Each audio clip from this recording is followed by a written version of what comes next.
Aqui estamos mais uma vez juntos para o nosso estudo das obras de André Luiz. Estamos lendo Sexo e Destino. Veremos hoje o capítulo 4 da segunda parte. Debaixo da agressão, Marina experimentou irreprimível mal-estar, empalideceu, sentia-se sufocar, registrava todos os sintomas de quem recebera pancada forte no crânio. Jogou a cabeça para trás na poltrona, esforçando-se por esconder a indisposição. Mas debalde, os Torres, pai e filho, perceberam-lhe a vertigem e acorreram, pressurosos. Nemésio tomou a palavra, atribuindo o desmaio à fadiga de quem se movimenta durante a noite inteira, sem o mínimo descanso no decorrer do dia anterior, ao passo da dona da casa, cujo corpo se consumia em dolorosa lentidão, ao passo que Gilberto trazia água fresca antes de telefonar para o médico. No ambiente espiritual, o impacto não foi menos constrangedor. Neves fitou-me, irrequieto, como a rogar socorro para não explodir. Conhecia Moreira de nossa primeira visita ao Flamengo. Entretanto, ignorava os acontecimentos que nos apoquentavam.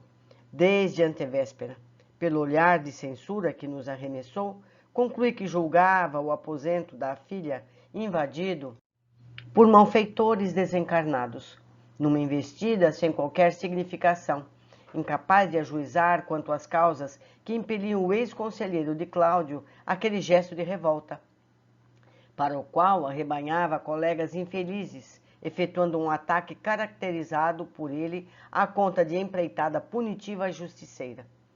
Uma das senhoras desencarnadas que aguardava o momento de acolher Beatriz liberta abordou-me pedindo providências.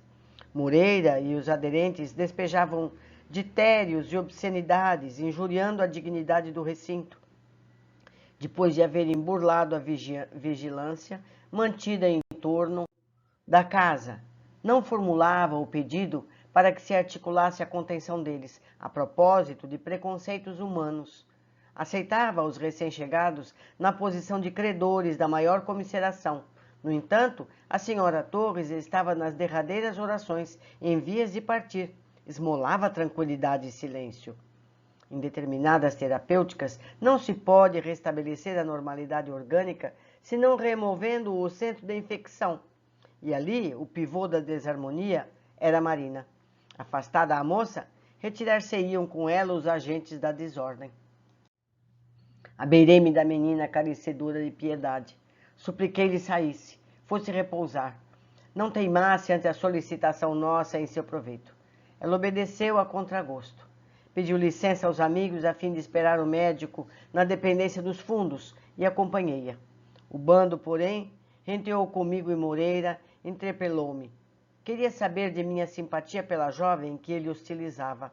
Indagava desabrido se eu não a conhecia suficientemente, se não lhe assistia às bacanais entre pai e filho, e por que me interessava de modo tão especial por aquela a que ele chamava Bisca, bonita por fora e devassa por dentro.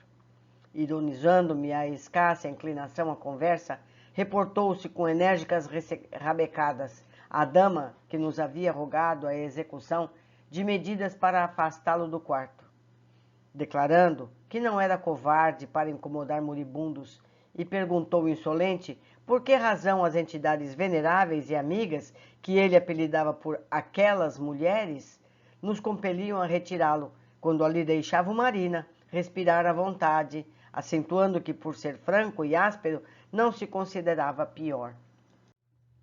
Privou-me de objurações repassadas de fel, desafiando-me, por fim, a enunciar o meu ponto de vista, utilizando palavras que colocavam em jogo a confiança com que me honrava desde a véspera.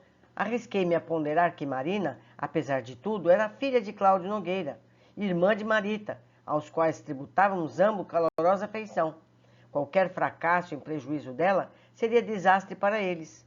Não me cabia reprovar corrigendas capazes de lhe fortalecer a vigilância, com manifesta vantagem para ela. No entanto, por amizade aos Nogueiras, não concordaria em que fosse massacrada. Ele sorriu e obtemperou que as apreciações não eram de todo desprovidas de senso, prometendo que amainaria o desforço, mas não desistiria da correção. Despachou os cooperadores, recomendando aos 4 lhe aguardassem as ordens no pátio lateral. Acompanhou-nos, segurando-a descortês. Indiferente a qualquer ideia de companhia espiritual, Marina penetrou na câmara, encostou a porta e ajeitou-se no leito, cerrando os olhos. Relaxou-se. Aspirava a dormir, descansar, mas não conseguiu. Moreira, insensível, indicando o propósito de arrasar em mim qualquer simpatia pela contadora em defesa, participou-me de que ia submetê-la a interrogatório em torno de Marita, para que eu lhe ouvisse o depoimento inarticulado e avaliasse o caso por mim mesmo. Suspirei pela obtenção de respostas que enobrecessem o inquérito mental em preparo. Contudo, minhas esperanças se desvaneceram no nascedouro. O indesejável patrocinador de Marita, erguido por si mesmo à condição de juiz, pespegou um pejorativo contundente aos ouvidos da moça e reclamou-lhe a opinião sobre a irmã hospitalizada. Quer dizer, esses espíritos ignorantes também são capazes de fazer perguntas mentais e a pessoa responder, como o André e outros espíritos fazem. Interessante saber disso. Que se manifestasse, que expusesse o seu ponto de vista quanto àquele suicídio comovedor. Marina, embora debilitada, conjeturou-se tangida pelos próprios pensamentos a lhe buscarem a atenção para a irmã acidentada e, presumindo monologar, deixou que os pensamentos lhe pululassem do cérebro sem o travão da autocrítica. Compadecia-se da irmã, parafusava, calculista. No entanto, confessava-se agradecida ao destino por se ver livre dela. Indiscutivelmente, não teria tido coragem de impeli-la a morrer. Todavia, se ela própria deliberara a desaparecer, cedendo-lhe posição, sentia-se aliviada. Gilberto inteirava de um telefonema que recebera na noite da antevéspera. Confiara-lhe as impressões. Nada de trote, pelo jeito, deduziram que Marita lhe imitava a voz. Efetuando sondagem, convencida de que o rapaz não a desejava, preferira morrer. Gilberto fora claro, pelos tópicos da conversação, pelo fio, dos quais lhe transmitira os mínimos pormenores, Marita investigara-lhe os sentimentos, no intuito de arrancar-lhe uma declaração indireta. Desiludida, optara pela renúncia. Em razão de tudo isso, não lhe cabia perder-se em divagações.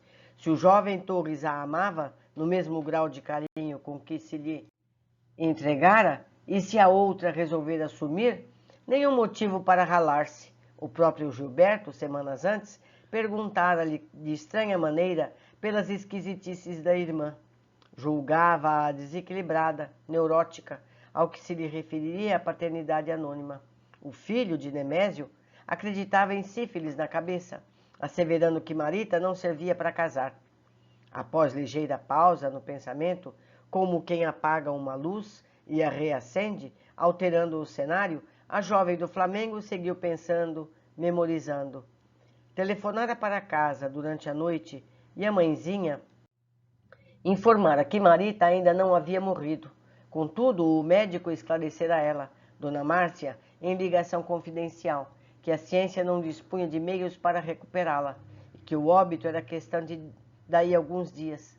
O facultativo solicitara-lhe atenções especiais para Cláudio, esmagado de angústia, recomendara-lhe nada dizer ao marido quanto à opinião aberta que expunha, parecer que formulava apenas para com ela, ao reconhecê-la mais calma diante do sofrimento, que ela, na condição de mãe, se premunisse contra emoções muito fortes, a fim de sustentar a família no transe que sobreviria a qualquer momento.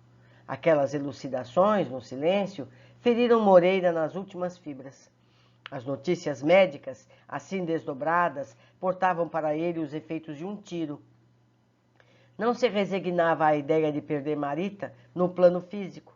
Ela, inconscientemente, despendia recursos fluídicos que se casavam com os dele, fornecendo-lhe sensações de euforia, robustez.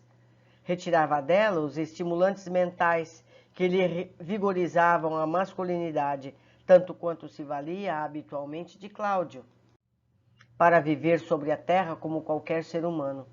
Entre a frustração e a inconformidade, designou Marina como um nome chulo e justificou-se diante de mim quanto à determinação de puni-la. Infantilizado, colérico, bradou que nós ambos vivíamos, ou melhor, que nós ambos víamos, juntos, o regozijo com que cismava no infortúnio da outra, que eu não lhe podia negar a frieza de sentimentos, que a minha palavra a apoiasse a dele em momento oportuno, que eu lhe servisse de testemunha. Marina, porém, continuava meditando, aclarando qual se editasse espontaneamente impressões marginais ao tema que Moreira lhe propusera. Amava Gilberto, sim, apenas a ele. Descobriria recursos para desvencilhar-se de Torres. Pai, quanto mais corria o tempo, com maior segurança afiançava a si mesma pertencer ao rapaz. Anelava desposá-lo, ser-lhe a mulher em casa e mãe de seus filhos. No entanto, quando o esboço do lar futuro se lhe configurou na imaginação, o meu interlocutor arremessou contra ela e braniu: Nunca! Você nunca será feliz. Você matou sua irmã. Assassina! Assassina! Agredida, sem que me fosse permitido protegê-la, porquanto a minha interferência isolada se fazia desaconselhável, a benefício dela mesma, a jovem experimentou-se invadida de estranho mal-estar. Aquelas incriminações percutiam-lhe fundo, qual se alguém lhe varasse o pensamento. Ofegou em desassossego. Começou a refletir acerca de Marita sobre novos aspectos, estabelecendo confrontos. Debalde escremia ideias, tentando impugnar o remorso que lhe infiltrava a consciência. Julgava contraditar-se, gemia em desconforto, ignorava-se em luta com uma inteligência que se lhe mantinha invisível, a pedir-lhe contas do proceder. À medida, porém, que o adversário martelava as censuras, às quais aderia por saber-se culpada, passou a perder posição. Enevoava-se-lhe o raciocínio, mobilizou todas as energias para não desmaiar, temia a loucura. O contendor desafiava a fortaleza, proclamando-lhe as brechas. A fortaleza resistiria incólume se fosse inteiriça. Entretanto, as brechas existiam, e por elas o inimigo avançava, petardos de maldição e sarcasmo, gerando a demência e invocando a morte. Em vão, diligenciei no silêncio, articulando agentes mentais de auxílio para que a vítima se libertasse. Contudo, a menina, bastante hábil para movimentar-se entre os homens, sem comprometer-se na superfície das circunstâncias, jazia desarmada de conhecimento enobrecedor, com que se advertisse, recuando na trilha percorrida para adotar direção diferente. Marina, à mercê da força que lhe espatifava os recursos psíquicos, sentia-se derrotada. Meus amigos, nós estamos vendo aqui o caminho da obsessão. Como é que ela se instala, não é verdade? Vamos usar esses conhecimentos para a nossa defesa, para a nossa evolução. Da impassibilidade ante o desastre ocorrido com a irmã, transferiu-se à opressão, ao temor. Ao toque do inquisidor, que lhe vasculhava a cabeça, começou a imaginar que Marita, em verdade, não intentaria o suicídio se nela houvesse achado uma companheira honesta e piedosa. Rememorou a noite em que divisava Gilberto pela primeira vez. O jovem saía de um cinema, em companhia da irmã, amparando-a contra a chuva. Tamanha a doçura daqueles olhos, tão grande o carinho daqueles abraços. Julgou encontrar Nemésio mais moço, comprometida com Torres, pai, presumia enxergar no filho os atributos da juvenilidade que lhe faltavam. Capricho ou afeição? Apaixonara-se pelo rapaz, cortejara-o abertamente, enlaçara-o com os dotes de inteligência, até acender-lhe a alma entusiasta o anseio de compartilhar-lhe sonhos e emoções. Convidara-o a entretenimentos, agarrara-lhe o coração, instalara nele a necessidade dela, tornara-o dependente, escravo, manobrava-o inteiramente. o que a irmã, inexperiente e sincera, não se animara a fazer, conquanto desconhecesse, através dele próprio, o compromisso oculto. Ao sabê-lo aprisionado a outra, requintara-se, aliás, nos processos de sedução. Acariciava-o, impunha-se, manetava-o, à maneira de aranha, entretecendo o fio veludoso para cativar o inseto que se dispõe a devorar.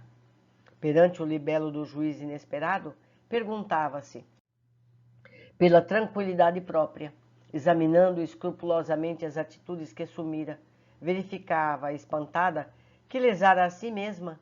O remorso figurou-se-lhe trado invisível a verrumar-lhe o crânio.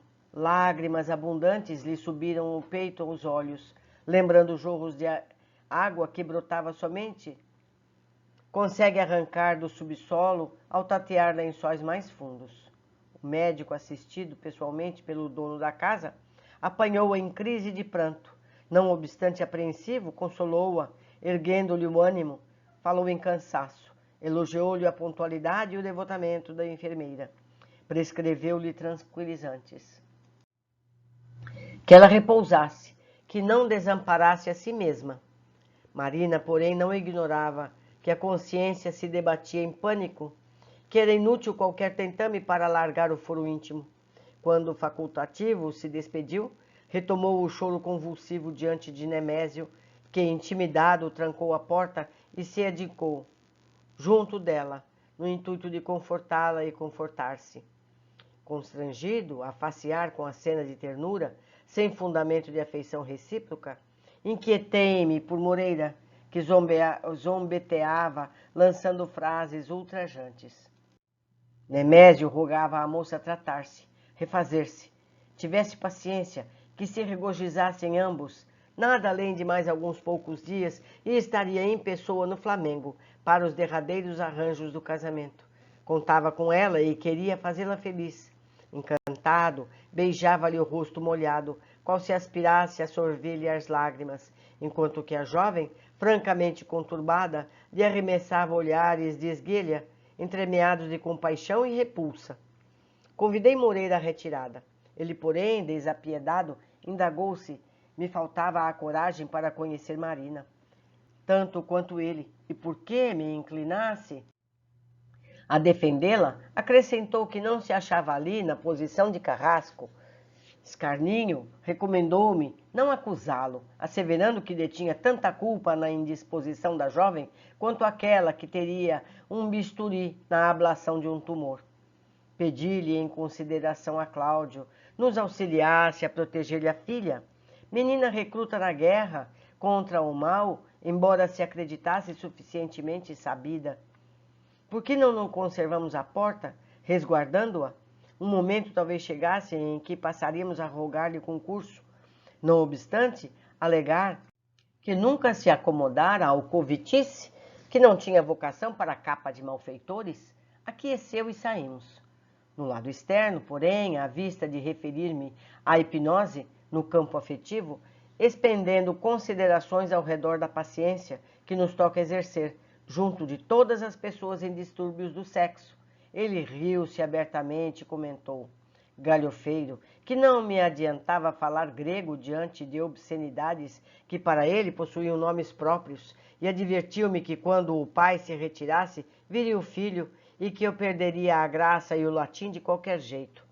Efetivamente, quando o chefe da casa se retirou, o rapaz, cansado da vigília noturna, veio em nossa direção e entrou no quarto. O colega endereçou-me olhar significativo. Contudo, antes que desregrasse na crítica, apareceu alguém com bastante simpatia e piedade para desfocar-nos a mente. Era o irmão Félix. Através da expressão, dava-me a perceber que se inteirara de todos os sucessos em curso. No entanto, abriu os braços para Moreira, a afeição do pai que reencontra um filho. O amigo, que envolvera ao desequilíbrio sentimental, por sua vez, reconheceu-se invadido por eflúvios regenerativos e recordou, sensibilizado, o primeiro encontro em que o benfeitor lhe solicitara colaboração para Marita, e enterneceu-se. Félix Sem um gesto que lhe exprobasse a deserção, apelou para ele com absoluta confiança. Ah, meu amigo, nossa Marita! E ante as indagações do interlocutor, que o tratava como de igual para igual, esclareceu que a menina piorara, dores agudas lhe mortificavam o corpo, afligia-se, fatigada, desde o momento em que ele, Moreira, se afastara. Tudo indicara que a pobrezinha entrara em regime de carência. A sofredora criança necessitava dele, esperava por ele a fim de aliviar-se. Ante as frases sinceras que o atingiram no fundo, o ex-assessor de Cláudio acudiu, incontinente, regressando em nossa companhia para o hospital, onde realmente a moça se estirava em situação lastimável. 4 horas haviam escoado, modificando-nos a tela em serviço. Averiguamos que o pedido de Félix não se alicerçava no artifício piedoso. Escorada por Telmo, que lhe insuflava energias, Marita não lhe assimilava a influência com tanta segurança. Sem qualquer propósito de censura, é lícito registrar que faltava entre eles aquela harmonia necessária às crenças das rodas de engrenagem determinada num plano de sustentação. Telmo, rico de forças, apoiando-a, lembrava um sapato novo e precioso em pé doente. Cedendo lugar ao recém-chegado, que o rendeu, pronto, verificou-se de imediato alguma desopressão. Ou seja, Marita e ele eram mais afinizados, e por isso era mais fácil o auxílio. Marita ajustou-se mecanicamente aos cuidados de Moreira, que Moreira lhe oferecia. Ainda assim, a peritonita instalava-se dominante. Aumentara o mal-estar. A filha de Aracélia gemia sob a atenção atribulada de Cláudio, que observava, azorragando de sofrimento íntimo. Entretanto, agora, o ex-vampirizador do Flamengo encontrava enorme diferença. Acicatada pelos padecimentos físicos, Marita não dispunha de facilidades para pensar senão nas próprias dores. Contundida, suarenta, amarfanhada, e o martírio corporal se lhe transfundia todos os impulsos num gemido que não conseguia articular. Provocava em Moreira unicamente simpatia e compaixão. Meus amigos, quanta dor e quanta ignorância. É a ignorância que leva a todos esses padecimentos. Por isso precisamos estudar, por isso precisamos entender os mecanismos para que possamos evoluir sem tantas dores. Porque a gente aprende pelo amor ou pela dor. Vamos seguir pelo amor. É um caminho mais rápido e mais fácil. Vamos às observações. Vemos como se instala uma obsessão. Sentimentos, culpas, desequilíbrios. O diálogo mental entre Marina e Moreira. Enevoava-se-lhe o raciocínio, mobilizou todas as energias para não desmaiar. Temia a loucura. O contendor desafiara a fortaleza, proclamando-lhe as brechas. A fortaleza resistiria incólume se fosse inteiriça. Entretanto, as brechas existiam e por elas o inimigo lançava petardos de maldição e sarcasmo, gerando a demência e invocando a morte. É assim, meus amigos. Ficamos mais uma vez neste capítulo, deixando aqui meu e-mail, meu contato, além do espaço aqui mesmo no YouTube para os comentários. Me ajudem a entender melhor todo esse conteúdo. Um grande abraço e até o próximo.